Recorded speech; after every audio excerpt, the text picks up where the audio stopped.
ಸರ್ಕಾರಕ್ಕೆ ಜಿಬಿಎ ಚುನಾವಣೆ ಗೆಲ್ಲುವ ಸವಾಲು ಸಿಎಂ ಡಿಸಿಎಂಗೆ ಪ್ರತಿಷ್ಠೆಯಾಗಿದೆ ಈ ಒಂದು ಪಾಲಿಕೆಯ ಪಾಲಿಟಿಕ್ಸ್.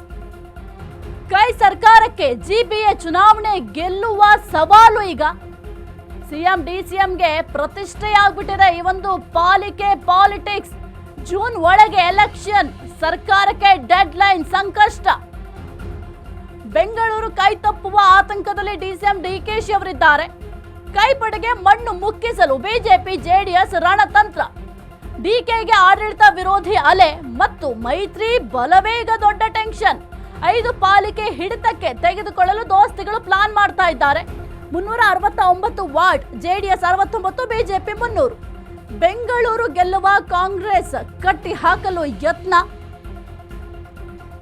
ಇನ್ನು ಮುಖ್ಯವಾಗಿ ಕೈ ಸರ್ಕಾರಕ್ಕೆ ದೊಡ್ಡ ಸವಾಲು ಯಾವುದು ಅಂತ ಅಂದ್ರೆ ಜಿಬಿಎ ಚುನಾವಣೆಯಲ್ಲಿ ಗೆಲುವನ್ನ ಸಾಧಿಸುವುದು.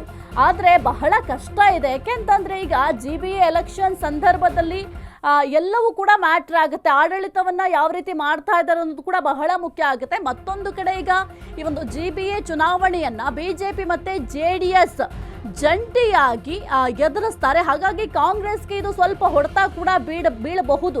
ಜೊತೆಗೆ ಒಂದು ವಿರೋಧಿ ಅಲೆ ಇರೋದ್ರಿಂದ ಕಾಂಗ್ರೆಸ್ ಬಹಳ ಸರ್ಕಸ್ ಅನ್ನ ಮಾಡಬೇಕಾಗತ್ತೆ. ಯಾಕೆಂತಂದ್ರೆ ಕೆಲವೊಂದಿಷ್ಟು ಸ್ಥಳೀಯ ಚುನಾವಣೆಯಲ್ಲಿ ಯಾವ ರೀತಿ ಆಯ್ತು ಅಂತ ಅದು ನಿಮ್ಗೆಲ್ಲರಿಗೂ ಕೂಡ ಗೊತ್ತಿದೆ. ಮುಖ್ಯವಾಗಿ ಸ್ಥಳೀಯ ಚುನಾವಣೆ ನಡೆದಂತಹ ಸಂದರ್ಭದಲ್ಲಿ ಬಿಜೆಪಿ ಗೆಲುವನ್ನ ಸಾಧಿಸಿತ್ತು. ಜೆಡಿಎಸ್ ಕೂಡ ಕೆಲವೊಂದಿಷ್ಟು ಕ್ಷೇತ್ರದಲ್ಲಿ ತನ್ನ ಪ್ರಾಬಲ್ಯ ಎಲ್ಲಿ ಹೆಚ್ಚಿಗೆ ಇದೆ ಆ ಒಂದು ಕ್ಷೇತ್ರದಲ್ಲಿ ಗೆಲುವನ್ನ ಸಾಧಿಸಿತ್ತು. ಆದ್ರೆ ಕಾಂಗ್ರೆಸ್ ಅಷ್ಟರ ಮಟ್ಟಿಗೆ ಅವರು ಎಣಿಸಿದಷ್ಟು ಗೆಲುವನ್ನ ಸಾಧಿಸಲಿಕ್ಕೆ ಸಾಧ್ಯ ಆಗಿಲ್ಲ. ಬಿಜೆಪಿಯ ಪಾರುಪತ್ಯವೇ ಹೆಚ್ಚಾಗಿತ್ತು. ಹಾಗಾಗಿ ಈಗ ಜಿಬಿಎದಲ್ಲೂ ಕೂಡ ಗೆಲುವನ್ನ ನಾವು ಸಾಧಿಸಬೇಕು ಅಂತ ಬಿಜೆಪಿಯವರು ಸಾಕಷ್ಟು ರಣತಂತ್ರವನ್ನ ರೂಪಿಸ್ತಾ ಇದ್ದಾರೆ. ಬಿಜೆಪಿಯವರ ಜೊತೆ ಈಗ ಜೆಡಿಎಸ್ ನವರು ಕೂಡ ಕೈ ಜೋಡಿಸಿರೋದ್ರಿಂದ ಅವರಿಗೆ ಸ್ವಲ್ಪ ಪ್ರಮಾಣದಲ್ಲಿ ಈಸಿ ಆಗಬಹುದು ಗೆಲುವು. ಆದ್ರೆ ಇದನ್ನ ಕಾಂಗ್ರೆಸ್ನವರು ಯಾವ ರೀತಿ ಎದುರಿಸ್ತಾರೆ ಅನ್ನೋದು ಕೂಡ ಬಹಳ ಮುಖ್ಯ ಆಗುತ್ತೆ. ಇನ್ನು ದೋಸ್ತಿಗಳ ಬಲಾಬಲ ಏನು ಅಂತ ನಾವು ನೋಡ್ತಾ ಹೋದ್ರೆ ಸಂಘಟನಾ ಶಕ್ತಿಯೇ ಬಿಜೆಪಿ ಜೆಡಿಎಸ್ಗೆ ಪ್ಲಸ್ ಆಗುತ್ತೆ. ಸರ್ಕಾರದ ವೈಫಲ್ಯ ಕೂಡ ಪ್ಲಸ್ ಆಗುತ್ತೆ. ಬಿಜೆಪಿ ಜೆಡಿಎಸ್ ಮೈತ್ರಿಯಿಂದ ಮತ ವಿಭಜನೆಗೆ ಬ್ರೇಕ್ ಬೀಳುತ್ತೆ ಅಲ್ಲಿ. ಇನ್ನು ಜೆಡಿಎಸ್ನ ಒಕ್ಕಲಿಗ ಮತ ಮತ್ತು ಬಿಜೆಪಿ ಅರ್ಬನ್ ವೋಟರ್ಸ್ ಬಹಳ ಈಸಿಯಾಗಿ ಸಿಕ್ಬಿಡುತ್ತೆ. ಗುಂಡಿ ಬಿದ್ದ ರಸ್ತೆಗಳು, ಮೂಲಭೂತ ಸೌಕರ್ಯದ ಕೊರತೆ, ಬೆಂಗಳೂರಲ್ಲಿ ಕೈ ಸರ್ಕಾರದ ಇಮೇಜ್ ಕಂಪ್ಲೀಟ್ ಡ್ಯಾಮೇಜ್ ಆಗಿದೆ. ಇದೆಲ್ಲವೂ ಕೂಡ ಅಸ್ತ್ರ ಆಗುತ್ತೆ. ಇನ್ನು ಸಂಘಟನಾ ಶಕ್ತಿಯ ವಿಚಾರವಾಗಿ ಮಾತನಾಡ್ತಾ ಹೋದ್ರೆ ಬಿಜೆಪಿ ಮತ್ತೆ ಜೆಡಿಎಸ್ ಈಗ ಏನ್ ಮತ ವಿಭಜನೆ ಆಗ್ತಿತ್ತು, ಒಂದು ವೇಳೆ ಬಿಜೆಪಿ ಕೂಡ ಏನಾದ್ರು ಸ್ವತಂತ್ರವಾಗಿ ಸ್ಪರ್ಧೆ ಮಾಡಿದ್ರೆ, ಮತ್ತೊಂದು ಕಡೆ ಜೆಡಿಎಸ್ ಕೂಡ ಸ್ವತಂತ್ರವಾಗಿ ಸ್ಪರ್ಧೆಯನ್ನ ಮಾಡಿದ್ರೆ ಅಲ್ಲಿ ಸ್ವಲ್ಪ ಮತಗಳು ಡಿವೈಡ್ ಆಗುತ್ತೆ. ಆದ್ರೆ ಈಗ ಇಬ್ರು ಕೂಡ ಒಟ್ಟಿಗೆ ಈ ಒಂದು ಚುನಾವಣೆಯನ್ನು ಎದುರಿಸಲಿಕ್ಕೆ ರಣತಂತ್ರವನ್ನ ರೂಪಿಸ್ತಾ ಇರೋದ್ರಿಂದ ಅಲ್ಲಿ ವೋಟ್ ಬ್ಯಾಂಕಿಂಗ್ ಕೂಡ ಬಹಳ ಈಸಿಯಾಗಿ ಅವರಿಗೆ ಸಿಗುತ್ತೆ. ಜೊತೆಗೆ ವಿಭಜನೆ ಕೂಡ ಆಗೋದಿಲ್ಲ. ಇದರ ಜೊತೆಗೆ ಕಾಂಗ್ರೆಸ್ ಸರ್ಕಾರದ ಮೈನಸ್ ಪಾಯಿಂಟ್ಸ್ ಏನಿದಾವೆ ಅಂದ್ರೆ ಮುಖ್ಯವಾಗಿ ಈಗ ಇತ್ತೀಚೆಗೆ ಎಲ್ರಿಗೂ ಕೂಡ ಗೊತ್ತಿದೆ ಈ ಒಂದು ಗುಂಡಿಗಳಿಂದ ಎಷ್ಟೆಲ್ಲ ಸಾವಾಗ್ತಾ ಇದೆ. ಕಂಪ್ಲೀಟ್ ಎಷ್ಟೋ ರಸ್ತೆಗಳು ಗುಂಡಿಮಯ ರಸ್ತೆಗಳಾಗಿದೆ. ರಸ್ತೆಗಳಲ್ಲಿ ಓಡಾಡ್ಲಿಕ್ಕೂ ಕೂಡ ಸಾಧ್ಯ ಆಗ್ತಾ ಇಲ್ಲ. ಅಷ್ಟೆಲ್ಲ ಸಮಸ್ಯೆಗಳಿದಾವೆ. ಅಷ್ಟೆಲ್ಲ ಸಮಸ್ಯೆಗಳು ಇದ್ರೂ ಕೂಡ ಇದನ್ನ ಸರಿಪಡಿಸಿಲ್ಲ ಅನ್ನೋದು ಕೂಡ ಬಿಜೆಪಿ ಮತ್ತೆ ಜೆಡಿಎಸ್ಗೆ ಪ್ಲಸ್ ಆಗುತ್ತೆ.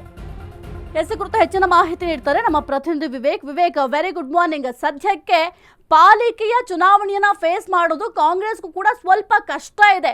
ಸ್ಥಳೀಯ ಚುನಾವಣೆಯಲ್ಲಿ ಬಿಜೆಪಿ ಒಂದು ಭರ್ಜರಿಯಾಗಿ ಗೆಲುವನ್ನ ಸಾಧಿಸಿತ್ತು. ಈಗ ಈ ಪಾಲಿಕೆ ಚುನಾವಣೆಯನ್ನ ಗೆಲ್ಲಲಿಕ್ಕೆ ಈಗ ಬಿಜೆಪಿ ಮತ್ತೆ ಜೆಡಿಎಸ್ ಇಬ್ರು ಕೂಡ ಒಂದಾಗಿರೋದ್ರಿಂದ ಅವರನ್ನ ಫೇಸ್ ಮಾಡ್ಲಿಕ್ಕೆ ಕಾಂಗ್ರೆಸ್ಗೂ ಕೂಡ ಸ್ವಲ್ಪ ಕಷ್ಟ ಆಗ್ಬೋದು. ಈಗ ಕಾಂಗ್ರೆಸ್ನ ಪ್ಲಸ್ ಏನಿದೆ, ಜೊತೆಗೆ ಮೈನಸ್ ಏನಿದೆ ವಿವೇಕ್? ಸಾಹಿತ್ಯ ಮೊದಲಿಗೆ ನಿನ್ನೆ ಏನು ಸುಪ್ರೀಂ ಕೋರ್ಟ್ ನಲ್ಲಿಂದ ಒಂದು ಆದೇಶ ಹೊರಡಿಸಿದ್ದಾರೆ. ಜೂನ್ 30ನೇ ತಾರೀಕೊಳಗೆ ಚುನಾವಣೆ ಜಿಬಿಎ ಚುನಾವಣೆ ನಡೆಸಬೇಕು ಅನ್ನೋ ಒಂದು ಆದೇಶ ಕೂಡ ಹೊರಬಿದ್ದಿದೆ. ಅದರ ಹಿನ್ನೆಲೆಯಲ್ಲಿ ಈಗಾಗಲೇ ಅವರ ಪೊಸಿಷನ್ಸ್ ಗಳು ಪಡೆದುಕೊಳ್ಳೋದಕ್ಕೆ ಎಲ್ಲರೂ ಕೂಡ ಮುಂದಾಗ್ತಿದ್ದಾರೆ. ಮೊದಲಿಗೆ 5 ಪಾಲಿಕೆಯಲ್ಲಿ 4 ಪಾಲಿಕೆ ನಮ್ಮ ಪಾಲಾಗಬೇಕು ಅಂತ ಒಂದು ಕಡೆ ಕಾಂಗ್ರೆಸ್ ಲೆಕ್ಕಾಚಾರ ಹಾಕ್ತಾ ಇದ್ರೆ, ಮತ್ತೊಂದು ಕಡೆ ಮೈತ್ರಿ ನಾಯಕರು 5ರಲ್ಲಿ 5 ಕಡೆ ನಾವು 5 ಪಾಲಿಕೆಗಳು ನಾವು ದೊಡ್ಡ ಮಟ್ಟದಲ್ಲಿ ಪ್ರಯತ್ನ ನಡೆಸಬೇಕು ಅನ್ನೋ ಒಂದಿಷ್ಟು ಲೆಕ್ಕಾಚಾರದಲ್ಲಿ ಮೊದಲಿಗೆ ಈ ಹಿಂದೆನೆ ಒಂದಿಷ್ಟು ಬಾರಿ ಲೆಕ್ಕಾಚಾರಗಳು ಮೈತ್ರಿ ನಾಯಕರು ನಡೆಸಿದ್ರು. ಆ ಲೆಕ್ಕಾಚಾರದ ಪ್ರಕಾರ ಈಗೇನು 369 ಸ್ಥಾನಗಳಿದೆ, ಆ ಪೈಕಿ 70 ಸ್ಥಾನಗಳು ಜೆಡಿಎಸ್ಗೆ ಬಿಟ್ಕೊಡುವಂತೆ, ಇನ್ನು ಉಳಿದ 300 ಸ್ಥಾನಗಳು ಪಡ್ಕೊಳ್ಳುವಂತ ಒಂದಿಷ್ಟು ಲೆಕ್ಕಾಚಾರಗಳು ಮಾತುಕತೆಗಳು ನಡೆದಿದ್ದು. ಅದು ನಿಜಕ್ಕೂ ಅದೇ ಏನಾದ್ರೂ ವರ್ಕೌಟ್ ಆದ್ರೆ ಬಹು ದೊಡ್ಡ ಮಟ್ಟದಲ್ಲಿ ಪ್ಲಸ್ ಆಗುವಂತ ಸಾಧ್ಯತೆಗಳಿದೆ ಬಿಜೆಪಿಗೆ. ಅದರಲ್ಲೂ ಕೂಡ ಏನೊಂದು ಈಗಾಗಲೇ ರಾಜ್ಯ ಸರ್ಕಾರದ ವಿರುದ್ಧ ಬಿರುಗಾಳಿ ಅಲೆ ಕೂಡ ಎದ್ದಿದೆ. ಜೊತೆಗೆ ಇಲ್ಲಿರ್ತಕ್ಕಂಥ ಬಹುತೇಕರು ಅರ್ಬನ್ ವೋಟರ್ಸ್ ಜೊತೆಗೆ ಒಕ್ಕಲಿಗ ವೋಟರ್ಸ್ ಇದೆಲ್ಲವೂ ಕೂಡ ಜೆಡಿಎಸ್ ಪ್ಲಸ್ ಆಗಿ ಟರ್ನ್ಔಟ್ ಆಗುವಂತ ಚಾನ್ಸಸ್ ಹೆಚ್ಚಿದೆ. ಜೊತೆಗೆ ಏನ್ ಮತಗಳ ಕ್ರೋಢೀಕರಣ ಆಗುತ್ತೆ ಕಂಪ್ಲೀಟ್ಲಿ ಇಬ್ಬರು ಕೂಡ ಒಟ್ಟಾಗಿ ಹೋದ್ರೆ ಅನ್ನೋ ಒಂದಿಷ್ಟು ಲೆಕ್ಕಾಚಾರದಲ್ಲಿ ಮೈತ್ರಿ ನಾಯಕರಿದ್ರೆ. ಜೊತೆಗೆ ಇನ್ನೊಂದು ಕಡೆ ಕಾಂಗ್ರೆಸ್ಗೆ ಯಾವಾಗ ಪ್ಲಸ್ ಆಗುತ್ತೆ ಪ್ರಮುಖವಾಗಿ ಅಂತ ನೋಡ್ತಾ ಹೋದ್ರೆ ಈಗ ಬಹುತೇಕವಾಗಿ ಏನಾದ್ರೂ ಜೆಡಿಎಸ್ ಬಿಜೆಪಿ ಪ್ರತ್ಯೇಕವಾಗಿ ಮಾಡಿದ್ರೆ ಕಾಂಗ್ರೆಸ್ ಅದೇ ಒಂದು ಸರ್ಕಾರ ಕೂಡ ರಾಜ್ಯದಲ್ಲಿದೆ. ಆ ನಿಟ್ಟಿನಲ್ಲಿ ಸರ್ಕಾರದ ಫೇವರ್ ಸುಮಾರು 20-30% ವೋಟರ್ಸ್ ಇರ್ತಾರೆ. ಜೊತೆಗೆ ಟರ್ನ್ಔಟ್ ವೋಟ್ಸ್ ಗಳನ್ನ ಅವ್ರು ಮಾತ್ರ ಪಡ್ಕೊಂಡ್ರಷ್ಟು ಜಿಬಿಎ ಚುನಾವಣೆಯಲ್ಲಿ ದೊಡ್ಡ ಮಟ್ಟದ ಗೆಲುವು ಕೂಡ ಸಾಧಿಸಬಹುದಿತ್ತು.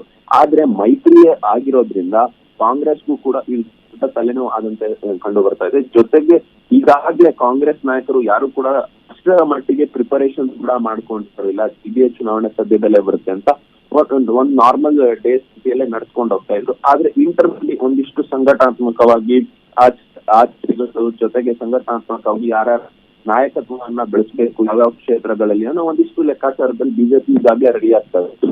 ಜೊತೆಗೆ ಕಾಂಗ್ರೆಸ್ಗೆ ಹಿನ್ನಡೆ ಆಗುವಂತ ಸಾಧ್ಯತೆಗಳು ಇದೆ.